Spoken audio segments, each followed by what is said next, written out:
In recent conversations I've had with many people, the question of geography and long-term thinking has come into play.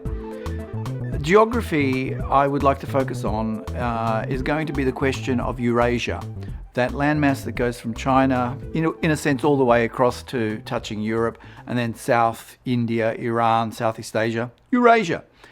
In the first decade of the 20th century, Halford Mackinder, an English parliamentarian and thinker, wrote an article in which he envisaged Eurasia as being a landmass that, in a sense, creates world history.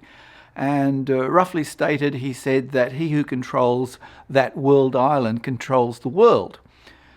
Now, the Chinese effort to create the Belt and Road Initiative is, of course, a challenge to the hegemon of the globe, the United States. So the current developments that involve the corridor through Armenia, the attempt to block in Russia with Ukraine, the moving across into China of various American warships, these are endeavours to try and block up this Eurasian landmass in order to stop and control or slow down the development of cross-Eurasian trade. Geography matters. And that Armenian corridor,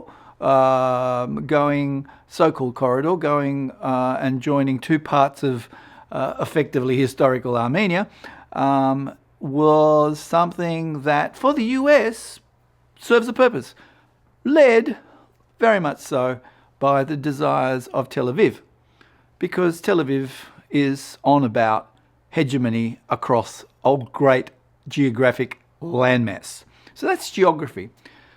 More briefly, touching upon the question of long-term thinking, there's a fixation, and it's been forever in a sense, at least in my lifetime, with news of yesterday, at most news of a few weeks ago, a month ago, a year ago, 5 years ago. But I don't think that way. I mean, history teaches me to think in millennia terms.